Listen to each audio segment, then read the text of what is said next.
Assalamualaikum warahmatullahi wabarakatuh. Innal hamdalillah wa syukran lillah asyhadu an la ilaha illallah wa asyhadu anna Muhammadan abduhu wa rasuluhu la nabiyya wa rasulah ba'da. Ananda solih dan solihah, bagaimana kabar antum hari ini? Alhamdulillah, luar biasa. Allahu Akbar. Yes, yes, yes. Allahu Akbar. Yes. Ananda solih dan solihah, alhamdulillah hari ini kita bertemu dalam forum BSI atau biasa yang disebut dengan Bina Saksiyah Islamiyah. Nah, setelah beberapa hari kemarin Ustadzah nggak bisa menemani antum karena kondisi Ustadzah ya waktu itu masih belum sehat. Alhamdulillah hari ini Ustadzah diberi kesehatan sehingga Ustadzah bisa menyapa antum semua. Nah, Ananda solih dan solihah, hari ini Ustadzah ingin bercerita kepada antum tentang sebuah kisah yang pernah Ustadzah dengar dari seorang Ustadz ya, Ustadz Fatih Karim. Waktu itu Ustadzah dengar ceramahnya beliau. Nah, beliau pernah mendatangi sebuah rumah yang sangat besar ya, karena memang pemiliknya adalah orang yang kaya gitu. Jadi beliau ini adalah bapak yang bekerja di salah satu perusahaan besar gitu. Nah, dia punya 3 anak, bapak ini punya 3 anak, tapi anaknya itu tidak ada yang tinggal di Indonesia gitu. Ada satu yang tinggal di Indonesia tapi di luar kota. Nah, semua anaknya ini bisa dikatakan anak yang sukses gitu. Anak yang sukses karena kuliahnya juga bisa sampai ke luar negeri. Nah, suatu ketika Ustadz Fatih Karim ini datang ke rumah bapak itu karena bapak itu adalah bapak itu sudah meninggal. Jadi Ustadz Fatih Karim diundang untuk mengurus jenazah bapak yang sudah meninggal ini. Nah, kan pada saat itu anak-anaknya semua datang ya gitu. Nah, ketika jenazahnya sudah diurus ya, sudah dimandikan, kemudian sudah dikafani, nah waktunya untuk disolati. Jadi jenazah itu sebelum dikuburkan harus disolati gitu kan ya. Nah, ketika mau disolatkan, Ustadz Fatih Karim ini memanggil salah satu anaknya gitu. Ayo Bapak, Mas, karena antum adalah anaknya, maka antum yang lebih berhak untuk menyolati bapaknya gitu, jadi imam gitu. Tapi si anak bilang, mohon maaf Ustadz, saya nggak siap, Ustadz saja, monggo Ustadz yang menjadi imamnya gitu. Oh ya sudah, karena masnya nggak mau gitu kan, anaknya nggak mau, anak si bapak tadi nggak mau, akhirnya yang menjadi imam adalah Ustadz Fatih Karim tadi itu. Nah, ketika disolatin gitu ya, nah sholat jenazah itu kan nggak ada ruku, nggak ada sujud ya, hanya ada takbir ya. Nah, ketika takbir yang kedua gitu, harusnya itu kan ini ya, membaca apa namanya itu, ini apa ya, Ustazah kok lupa urutannya, habis baca salawat kemudian al-fatihah ya.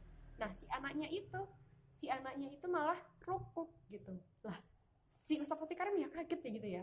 Nah, sejak kapan ada sholat jenazah itu rukuk? Jadi perlu yang nanti ini ya, sekali-sekali kita perlu praktek untuk sholat jenazah.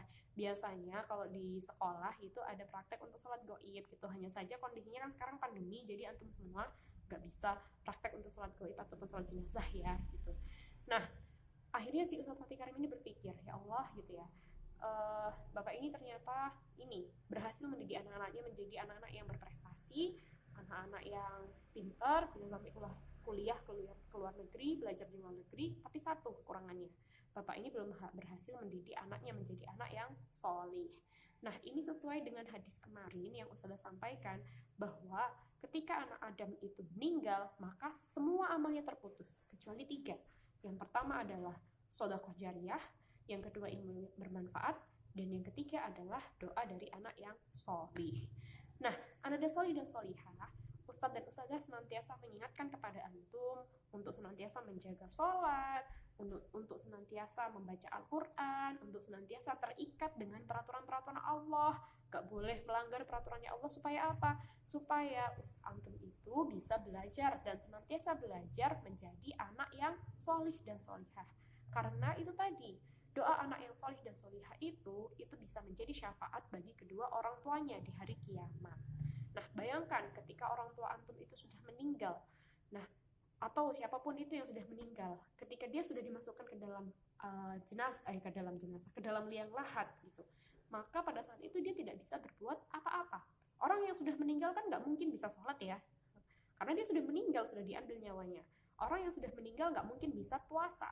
Orang yang sudah meninggal nggak mungkin bisa berhaji atau umroh ataupun bersodakoh, melakukan amal-amal yang lainnya, tidak bisa. Semua amalnya sudah terputus pada saat itu. Nah, maka yang bisa menolong dia itu ya 3 itu tadi. Amal jariah, kalau dia punya sebuah ini ya, misalkan dulu waktu dia masih hidup dia suka berinfak, bersodakoh, dia punya wakaf tanah. Yang kedua, selain amal jariah, ilmu yang bermanfaat. Kalau memang dia punya ilmu yang bermanfaat, yang itu bisa menjadi syafaat di hari kiamat nanti. Yang ketiga, ya doa dari anak yang solih ini. Makanya orang tua antum itu senantiasa berharap kepada antum agar antum bisa menjadi anak yang solih dan solihah. Kalau antum tidak mau taat dengan aturan-aturan Allah, misal disuruh sholat gak mau, disuruh ngaji males-malesan, kemudian sukanya itu melanggar aturannya Allah gitu. Nauzubillah ya, jangan sampai ada anak-anak yang seperti itu, anak-anak insan tama khususnya, karena ustazah nggak pingin ada murid-murid insan tama yang seperti itu, murid yang lain lah mungkin ya, anak yang lain di sekolah X gitu.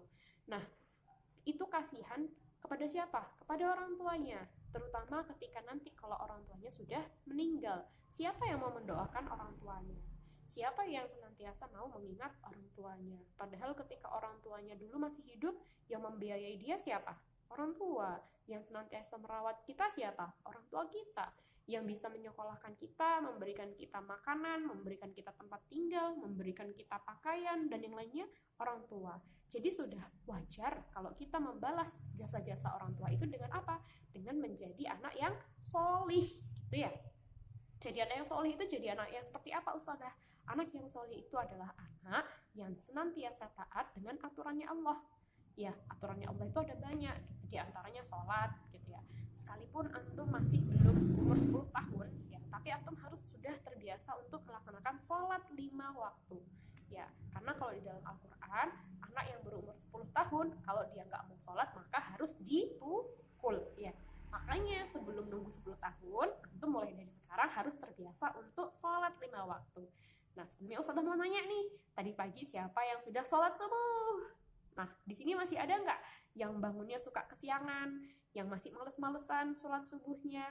Sekalipun antum saat ini belajarnya dari rumah, tapi tetap antum harus berusaha bangun pagi ya. Nah, bangun subuh, sholat subuh, habis sholat subuh nanti antum baca Quran gitu ya. Nah, yang belum bisa baca Quran ya hafalan bersama ayah dan bunda, atau hafalan sendiri, atau mungkin belajar Iqra. Belajar Iqra itu juga termasuk bagian dari belajar membaca Al-Quran, juga dinilai pahala sendiri oleh Allah. Nah, kemudian selain antum harus sholat, antum harus baca Quran. Jadi anak yang soleh itu adalah menaati perintah-perintah Allah yang lainnya. Perintah Allah yang lain itu banyak gitu ya. Salah satunya menutup aurat dengan sempurna. Nah, yang perempuan terutama, karena antum sekarang sudah mulai sekolah di SD gitu ya, antum harus tahu batasan aurat antara perempuan sesama perempuan, atau ketika antum keluar rumah. Nah, harus menutup aurat dengan sempurna. Karena untuk anak perempuan ya, terutama kalau dia sudah balik, kalau satu helai rambutnya itu kelihatan, maka itu hukumannya sama dengan 50.000 tahun di neraka. Nah, itu adalah hukuman bagi orang yang dia suka mengumbar aurat. Bukan hanya perempuan sih, laki-laki juga ya. Laki-laki kan juga punya batasan aurat. Nah, bukan hanya itu saja. Nah, terlebih anak perempuan, kalau dia tidak bisa menutup aurat secara sempurna, yang menjadi tanggung jawabnya itu adalah ayahnya. Jadi nanti ayahnya akan ditanyai oleh Allah di hari kiamat, kenapa kok tidak bisa mendidik anaknya menjadi anak yang solih gitu. Jadi antum semua ini adalah investasi orang tua. Antum adalah penyelamat orang tua. Maka senantiasa berbuat baik, senantiasa taat kepada Allah, dan senantiasa harus berusaha menjadi anak yang solih dan solihah. Supaya apa? Supaya orang tua kita nanti dilindungi Allah di hari kiamat dan dijauhkan dari azab api neraka. Nah, itu adalah doa dari anak yang solih, maka akan dikabulkan oleh Allah.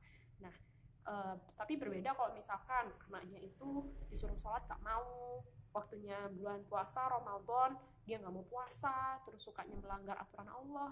Nah, itu kasihan ya, kasihan orang tuanya, apalagi kalau orang tuanya sudah meninggal. Kan kasihan kan orang tua yang sudah melahirkan kita, orang tua yang sudah membiayai kita, merawat kita, kemudian menyekolahkan kita, tapi ketika meninggal kita membalasnya dengan hal yang seperti itu.